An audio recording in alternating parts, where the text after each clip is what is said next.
welcome to Cosmic Connections. I'm Starlene Brighter here with my partners, Faye Cochran and Christopher Pridham. Today we have Christeen Skinner with us, and Christeen is an astrologer that will be speaking at the Cosmic Patterns Conference that is going to be held in March of 2025. And we're really excited to talk to her today. Christeen has over 30 years of experience as an astrologer. She started studying planetary pictures at the age of 9. She is fascinated how planetary formations relate to events on Earth, especially in the financial markets. So if you're interested in financial stuff, this is going to be a really great podcast to listen to. She is a respected speaker and author, and she even predicted the 2020 pandemic in her book, Navigating the Financial Universe. Christeen values client confidentiality, and she works one-on-one to provide personal guidance. If you're interested in connecting with Christeen, you can type in her name, Christeen Skinner, at gmail.com to get in touch with her. So hi, Christeen. How are you doing today? Well, this is so exciting. We've got rain in London this afternoon, which we haven't had for a while, but apparently this is a gift from your side of the world. We've been dry for weeks, and now you've sent us some rain from the leftovers from Hurricane. What was it, Ernesto? Yes. Yeah, I think so. Darlene, we're very appreciative. Well, you're welcome. Thank you. That's funny. And all three of us are in Florida. So yeah, Christopher, that's enough now. We don't need any more. Okay. Well, we like to give it abundance. So oh, that's funny. That's funny. So Christeen, I'm so excited to hear some about what I mentioned here. You started studying planetary pictures at 9 years old. What sparked your early interest in astrology? Well, if I can explain, I was born in Edinburgh in Scotland. And my father used to, because it went dark early at night, my father used to walk me up to the church hall where I attended what were then called brownies, like scouts, guides, yeah. So, but on the way back from this meeting, he pointed out the stars and the planets and taught me how to recognize the constellations and things. And he said very cryptically one night that some people believed that the planets affected life on Earth. So I couldn't wait to know how, right? Because that's really exciting, isn't it? Right? But just as we got to the house, he said, "Don't mention any of that to your mother." At which point then I really wanted to know more, right? Because this is like a secret. So I couldn't wait for the following week to find out what it was that was so bad about these things up there and us down here. But he didn't want to talk about it anymore. So I went to the library, and remember, I was only, I would think 9 and a half. I hadn't listened properly, and I didn't know the word astrology. I heard astronomy, right? So I came in through the other door, if you like. Right? So I started off. Well, I now think that I started off learning the right things, but to start with, it was all astronomy, and therefore it was also into heliocentric stuff more than, and the constellations, obviously. So then it got to, I was about 15 or 16, and I found this book, Teach Yourself Astrology, which I don't know if you remember those little Teach Yourself books, black with a yellow cover thing.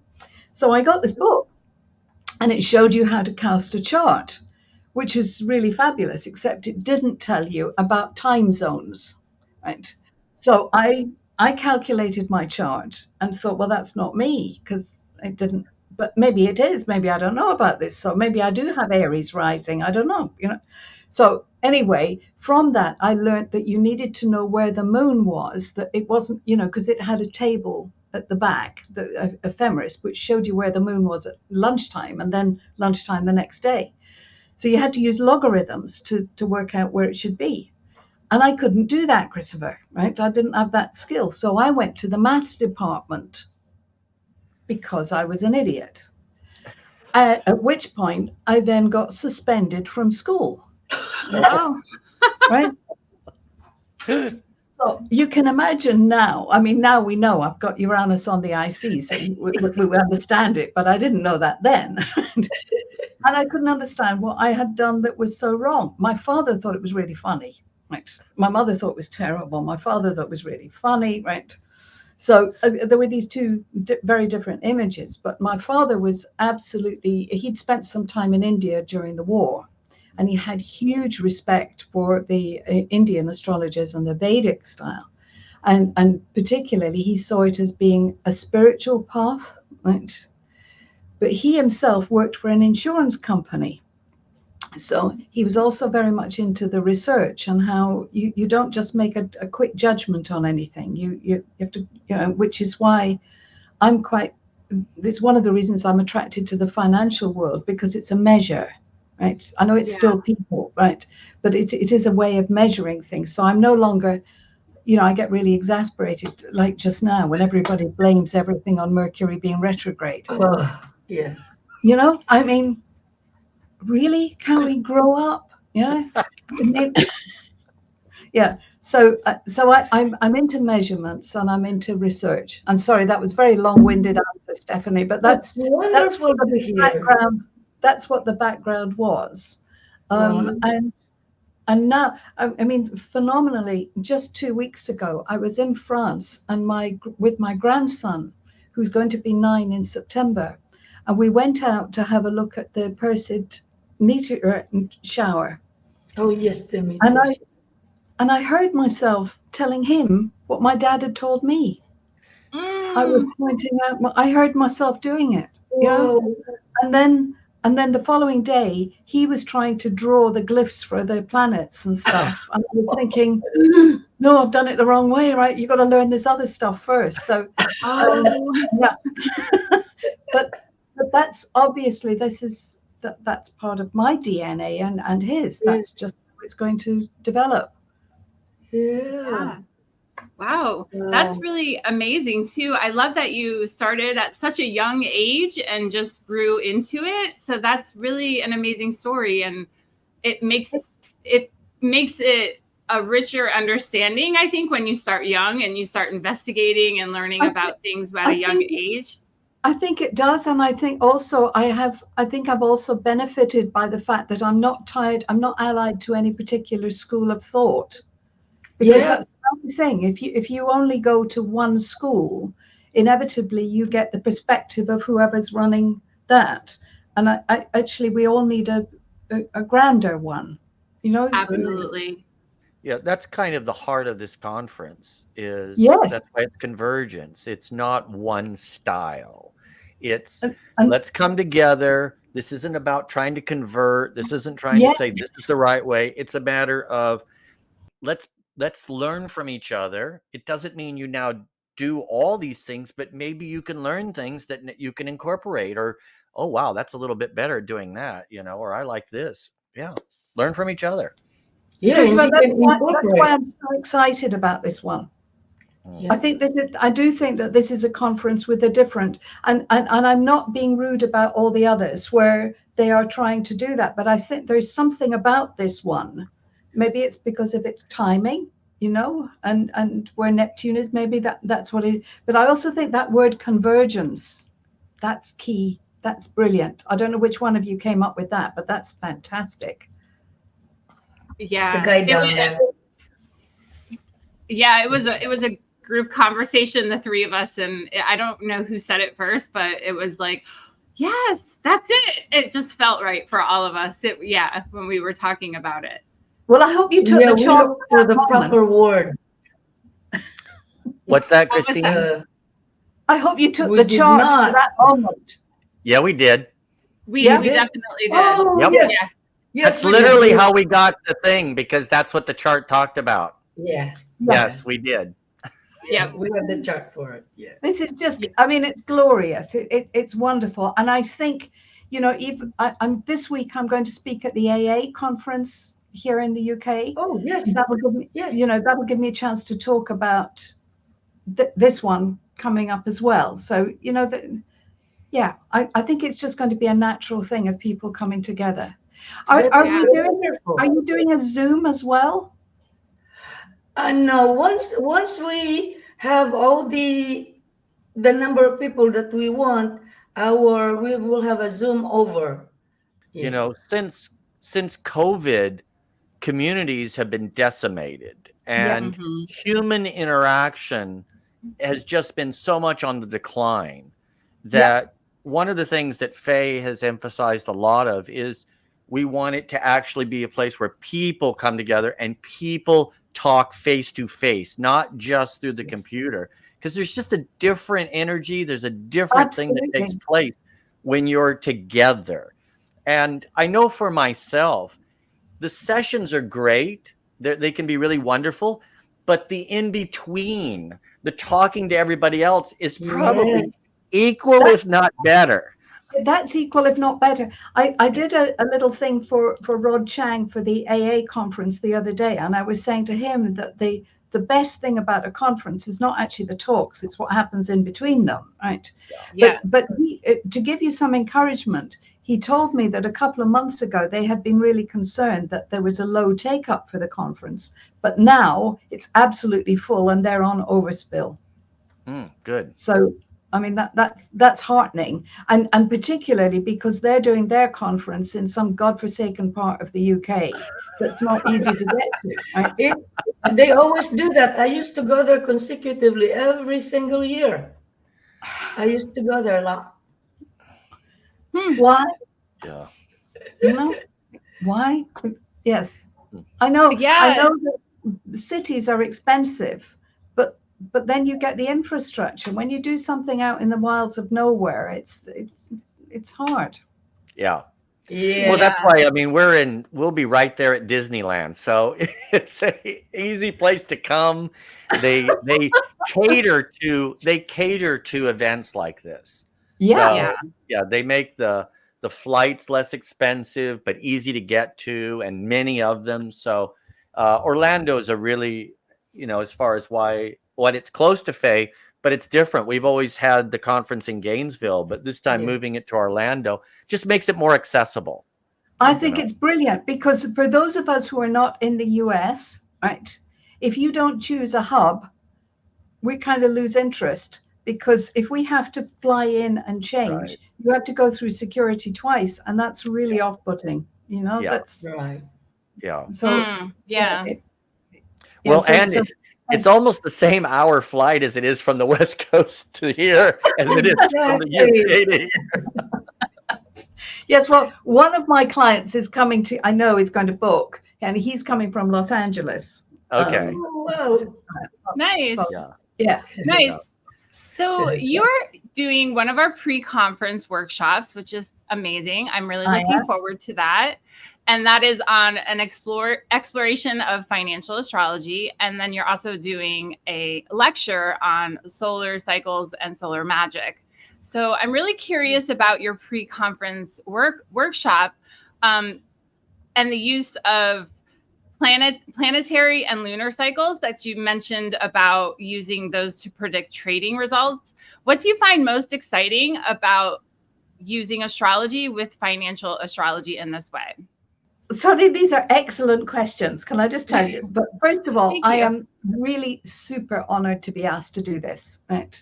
Because this isn't just like doing a talk where you've actually got a little bit more time. You can engage with the people, so with the programs that I use, it's going to be possible for them to ask questions and then for me to apply what I think I know to things like maybe the Australian dollar against the euro or whatever. We can do some interactive work.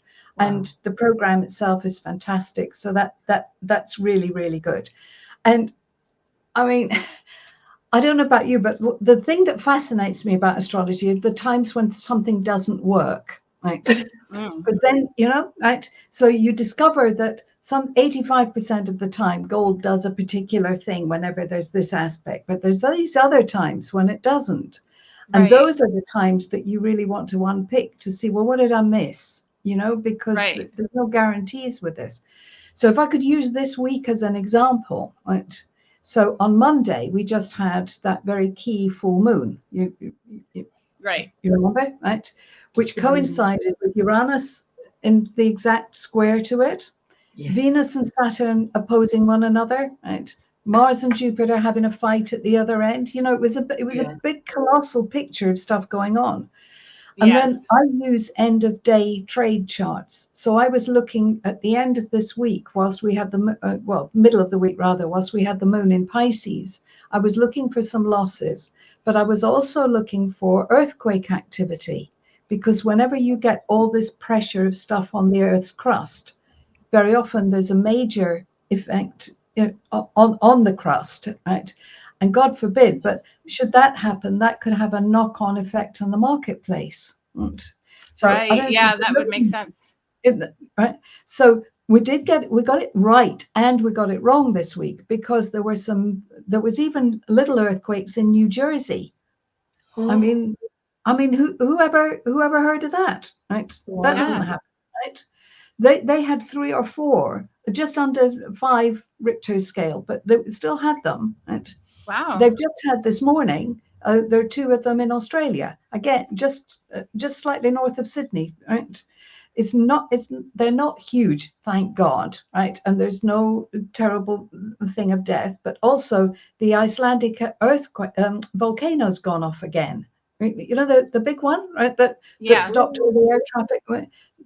That's blown up again. So although we got it right in the sense of saying there'll be a lot of earth movement this week, and that has a potential threat on the markets, it hasn't really resulted in major market moves, right? And that's the stuff that you learn from, right? So, and I find, because that's one of the things that I will have to unpick. Another time you got it absolutely bang right. Pluto was there 54 degrees from that, and this happened, and it's wonderful, right? And other times it isn't. So we need to share findings more, right? yeah. And that's one of the things. If I've got an objective for my workshop, it's both to share my stories of the things where things have gone right and things that people can try out, but also to hear from other people, because they will have been doing their research, and we kind of consolidate. Why does, for example, the Hong Kong, the Hang Seng Index, right? Absolutely doesn't like mutable signs of the zodiac. Doesn't like them. It's like it's got an allergy to them, right? Which is not the same as another market. And they're just like people. Some of them overreact to certain conditions. So it will be good to have a mix of people interested in different markets and show how that works. And then the NASDAQ, for example, the NASDAQ consistently loses. In the 3 days after a solar storm, that thing will come off at least 1.5%, probably 3%. And it will give a buying opportunity each time. So there are things I can show and other things that we can just share. And Faye is Very making notes. Right. Listen, I'm not wearing my financial advisor hat. Well, I mean, I'm looking for, because I really know almost nothing about financial astrology. So, but I do want to get rich. So that's why I'm really looking forward to this. No, well, what you see, the thing is, Christopher, that's not going to work, right? No, don't say that. Don't say that. I am going to say it because I think this is actually a fundamental thing. A lot of people assume that if you use financial astrology, you're going to be rich. Actually, if you don't understand how markets work, that's not going to help you. But you know how when your plumbing fails, right, and you try and fix something yourself and you can't, and then the plumber comes and he does it all in about 4 minutes because he's got exactly the right tool. Right. That's where I think financial astrology, that's where it really works, right? Because we've got the extra tool. We're very, very good on timing, right? We can't, all jokes aside, we're excellent on that, because I can look at, for example, if you say that each time over the last 150 years, whenever Saturn and Uranus have been in a particular pattern, the markets have dropped. It doesn't matter that I tell you it's not going to happen again until 2040, whatever it is. We know it's coming. So we're very, very good on that kind of timing. And really, Christopher, for somebody who maybe doesn't know anything at all and is just intrigued by the idea of financial astrology, I think this workshop will be a nice welcome mat for them, because then they can see how much we're actually pouring into this. what we're Good. doing, how we're Well, doing it. Yeah, that's really and how good they to know. And interact. I think the illustration is great because the reality is this is the way astrology is. It Yeah. doesn't, you can go to an astrologer that can understand a lot of the internal dynamics of an individual. That doesn't mean you're going to be a wonderful being. It just means Right. that, okay, you're learning, okay, these are the things that I have. I got to learn how to use them, which is really what you're describing financial astrology as. It can give you better tools to look at, but it's not giving you the answer. It's like, these are things to look at. These are points. And that's what really investing is. It's Well, okay, let's see some of the fundamentals really and is. understand what's happening. Yes, and having that extra edge. What I should have said, Christopher, is that I resist any client who thinks that they, using this stuff and they're going to make $1 million, right? That they're not, right? But it will give them an edge. I'm absolutely confident about that. And people wouldn't come back for more if I didn't get something right. Absolutely. Because the higher up they are in the decision-making chain, they're going to drop me like hot cakes if I don't deliver the goods. Right. People are not, they're not fools, right? Well, and I can already see you're not the type that's going to promise more than you can deliver. So never. No, I'm not. You're most likely going to undersell yourself a little bit. That's what I'm thinking. Christopher, I looked yesterday. Bloomberg, right? Interviews 4 big-time fund managers and says to them, right, imagine you were given $1 million. What would you invest in now for the next few years? And honestly, I was banging my head on the table. I thought, do they not know Pluto's going into Aquarius? I mean, yeah. Have they really not grasped this? They were coming up with stuff which is so Pluto in Capricorn, clinging on to what we've had, where they weren't looking at the potential of what's coming. So that's another thing I want to put into this workshop. I can't choose companies for people, but I can show you which sectors to look for. And roughly, I mean, just because Pluto's gone into Aquarius doesn't mean to say that any space program is going to be successful and yield a lot of money. It isn't. But you would certainly need to have a minor investment in that, because things that are going to improve. I don't know if you saw that lovely picture the other day of the flying taxi. Have you seen that? Yes. Yes. I mean, it's so Uranus in Gemini and Pluto in Aquarius, and it was all. And I thought, oh, great, it's coming. Yeah, we're getting the jets. Well, that's exciting. So that's what you're going to do in the pre-conference, is that workshop. And then at the conference, what's your topic? That's a very good question, Christopher. I believe that I'm focusing on solar magic. Right. Okay. Yes. What is that? Right. Well, the thing is, the sun hasn't been behaving, Christopher. Right. Right. Yeah. Yeah, I know. Naughty sun, right? Has not been doing what it's supposed to, right? Okay. It's supposed to behave on a certain rhythm, right? And it's done a Uranus thing and said, I know what the script was, but I'm not following it. And even the solar scientists are amazed at what's happening. And let me tell you about this and what happened on May the 10th, which was amazing.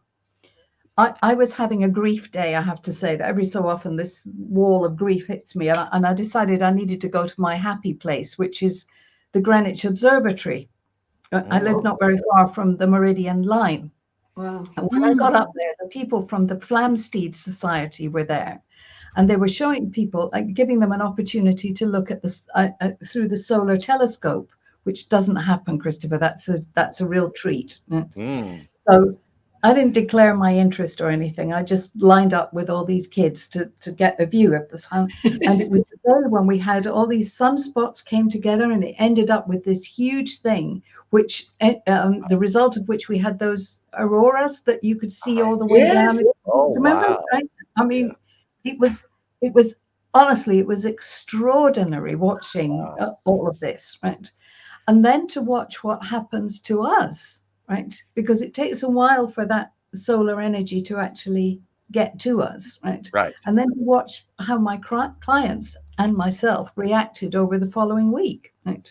So I've kind of, I think the planets have a part to play, Christopher, because I don't think all of that would be happening if the planets weren't in a particular distribution. Definitely. Yeah. Around it. But it's also to do with where the sun is traveling through space. Yeah. Because we're all hurt, right?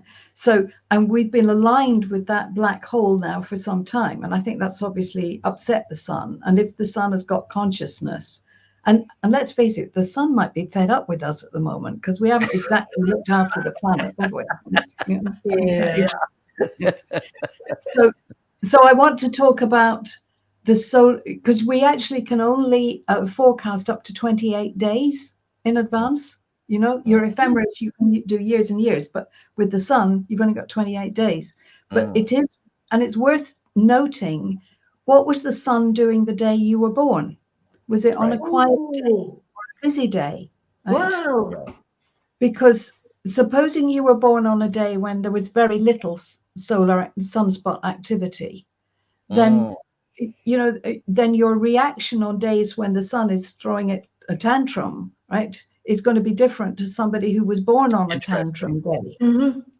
Interesting. Yeah. Whoa. I never even considered that. This has a sort of correlation with what Alex is going to be talking about too, with the idea of the measurement of light on your natal chart, like the amount of lights and the different measurements of different things. So wow.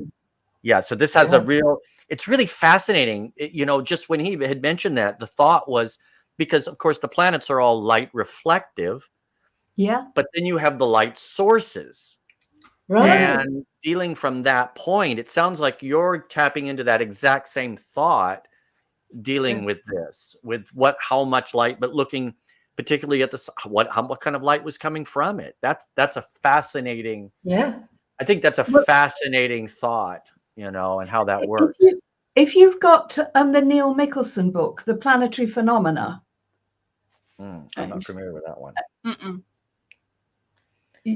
You want to look up your birthday on the back of that, and it will tell you what the sun was doing that day. I think you can also do it through spaceweather.com.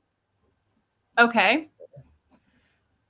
Interesting. I think so. I'm not 100% sure about that, but I think so. Good. Okay. And this is going to be in the talk that you're giving. You're kind of going to go through this and explain in a lot more detail. Oh, that'll be wonderful. Yes, because I'm going to show it, because when you've got, say, the G7 leaders, right, and they're going to meet in 3 weeks' time, and the sun may be throwing one of its tantrums then, right? Then the way in which you read, what we're going to do actually is we're going to look to see how those events have been colored and tinged by those energies in the past. Oh. Yeah. Okay. Wow. Interesting. That's really interesting. Yeah, I never thought about looking at the sun from that perspective with the solar flares. That was never something that came into my mind. So this is a new topic altogether with me. Yeah, it's very interesting. I don't want to suggest for a minute that I've got all the answers with this, but I do think let's undersell. You do. I think you're gonna open everybody's eye on how to learning this. They will get to know more about themselves and be able to connect to their own personality. So I think so, because I think really understanding the quality of your sun. It's not just the house that it's in. It's not just the sign. It's not just the aspects. It's what was it actually up to, right? Yes. Yeah. It's not just the degree. It's you're dealing with what was it like on that specific day, which is going to be unique. Yeah. This is tied into your actual date of birth and the time. Yep. And really, you need to look at sort of like the day before and the day after, because, it's an inconstant thing. There are several Right. rhythms going on inside the sun, but we have a tendency as astrologers to assume it's just the sun, like, and let's Right. face it, when you first start, you learn what your sun sign is, don't you? Yeah. And then Right. then you go into all the other stuff and you forget your sun. Well, it's very easy to do that, rather. Yeah. Yeah. Wow, that's so interesting. I'm so excited to hear your lecture and to learn You're more very from you. Yeah, fantastic workshops and lectures that we will have at the conference, and this one is also really super special. Yeah. Faye, I'm so excited. And I spoke to Ivon Biser just the night before last, and she is definitely coming up for it, right? So I'm just thinking, if I speak to all the people who can push the message out. Thank you so much. I appreciate all of your help.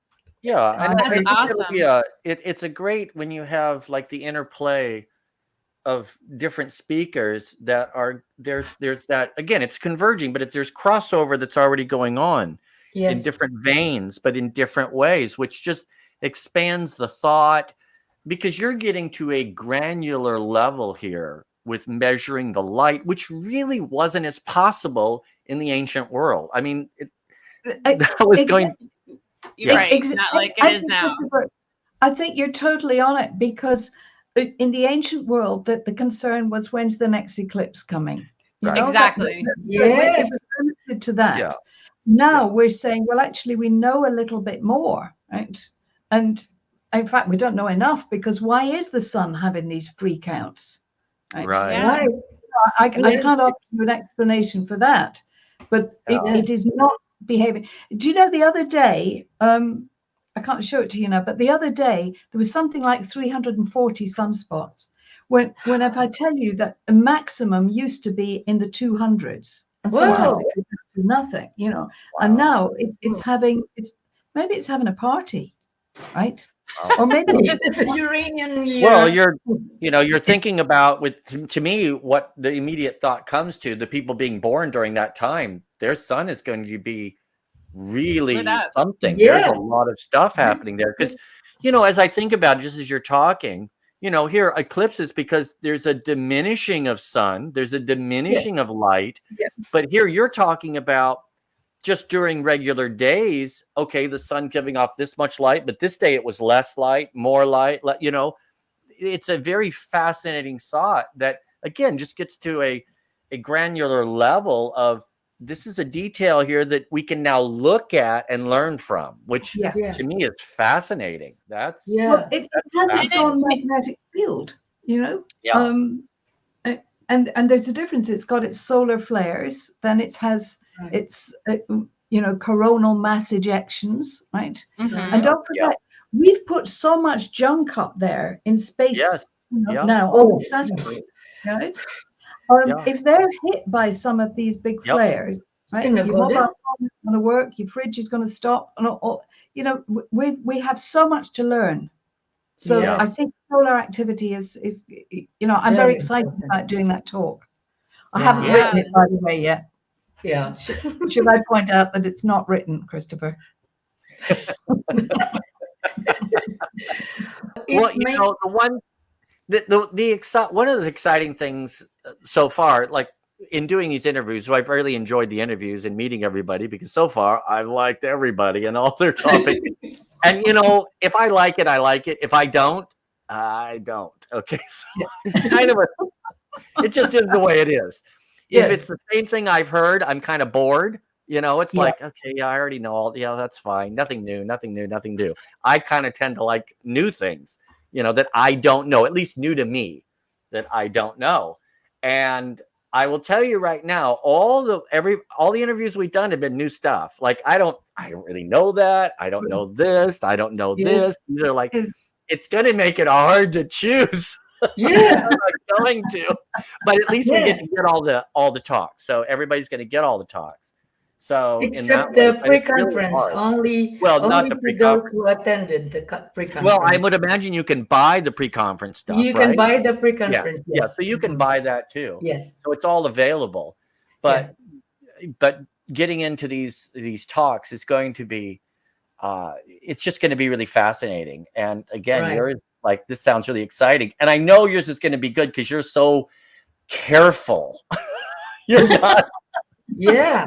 you Yeah. might not oversell stuff, but I will. Okay. Well, you do Yeah. your thing. I got to do mine. Yes, yes. Yeah. I have I have a Sun Mercury Saturn conjunction. Like, Shocking. Oh, that explains it. okay, We but wouldn't be able to tell that, would we? no, Hmm. but they oppose Jupiter, all three of them. Right. Oh, Okay. wow. Oh, So I have to be very careful not to overpromise. That's why I was laughing when you said about you don't overpromise. I thought, no, I Right. don't. No, you don't. No, no, I keep that one Yeah. behind. So Yeah. even when but for me, what I do is I hear like very detailed. So when I hear detail, I really like it. And when you're Mhm. mentioning about, Mercury retrograde, wherever, oh my God, yes, I get pissed off at that too, because you're not understanding what the purpose of it is, and you're Yeah. ascribing to it all these things that it does not do, but Yeah. it becomes just a cliche thing. And Mhm. it would be funny if people didn't believe it, but oh well. But just hearing your level of detail lets me know you're very careful, that you are going to say what you know to be true. And although you will always pull back and letting people know you don't know everything, it doesn't matter. You know what you know, and that's what you're bringing. So And you have the expertise.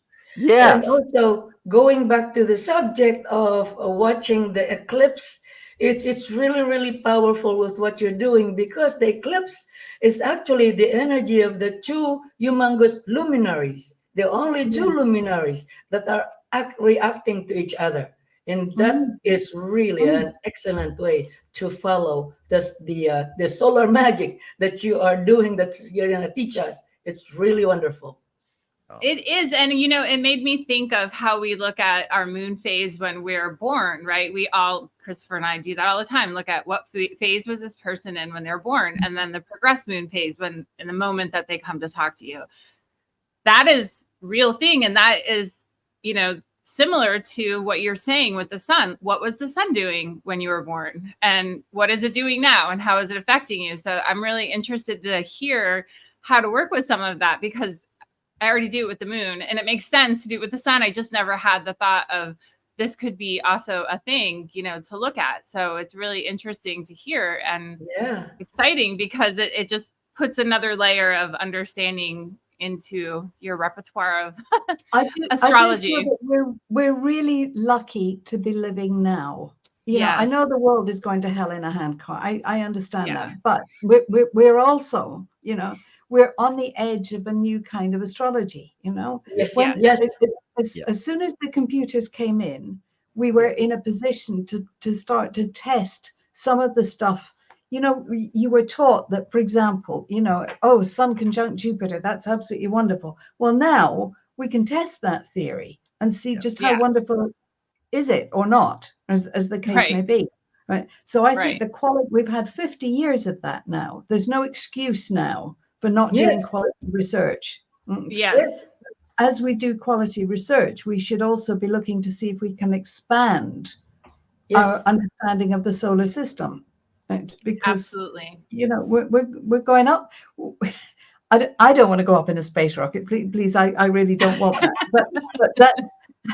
But 100 years from now, people are going to be traveling into space. They are going to Yeah, I'm have a gonna have different that view, little right? car And we that have flies to up. take our astrology with it. Yeah. Yeah. Yeah. Yeah.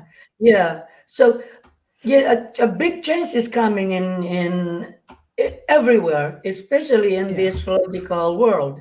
It's because with this conference, we will find out that all of the astrological systems can all be incorporated into one, and we can all work together. It's because Yes. for many many years astrology has been separated into little team, so to speak. Hellenistic here, Vedic here, modern here, VA here, evolutionary here. But with this conference, we were all going to be converging together, and put all of our power together and learn from each other and unite all of us. I love it. I really love it, Faye. I mean, that's a tremendous legacy. If we can do that, that's fantastic This is legacy. my vision. Everyone can Yeah. just come Yeah. together and be friends, and we work together and make it a better astrology. Faye, don't go for Yeah. broke. They are astrologers. They prefer to be at odds with one another. There she goes again. She's being very practical. Yeah. Well, it's funny because there's, I've seen that and heard that seen that over the years, that there's been a lot, but we're in a world of such division now. Yeah, we that have to there come needs together. to be, yes, there, Yeah. and there has to be leadership that says, we're going to move through this and we're going to set an Yeah. example. And Yeah. astrologers, above all, should be ones that are doing that are setting examples. And here we're coming into a new age. When you take the last time we had an age shift, who was leading the way? Astrologers were leading the way. We see that in the scriptures. The Yeah. Magi come to find Yeah. the new way Yeah. of being in the Christ.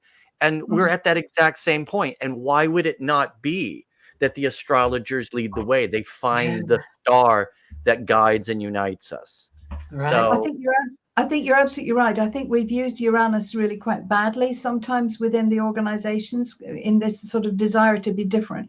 I used to say that if embroidery was banned, the astrologers would all want to take up embroidery because they like doing, they like being different, right? So what this conference does is to say, can we bring our differences? Can we not unify them, but can they all be part of this magical crystal, right? That absolutely. we look at the whole thing. Yeah, absolutely. For me, it's the image of King Arthur, the Knights of the Round Table. You come to a round table, not a table with this is the head and everybody. No, it's a round. We all contribute. We bring our gifts. We bring our part. We bring what we have mastered and offer it. Not to the point of, well, now I'm going to do it your way. It's to the point of, hey, this works well for this. Yes. Yeah. Yeah. Well, this was so wonderful. Yes, thank you so much for joining us today, Christine. We really appreciate having you on the podcast and, of course, talking to you at the conference. I can't wait to meet you physically and watch your presentations and your lecture. So, yeah. Well, thank you thank guys. you all so much. As I said, it's a true honor to be asked. And roll on March. But hopefully by then I'll have written the talks. Awesome. Well, let's all invite our viewers to come and attend the conference. This is an excellent conference.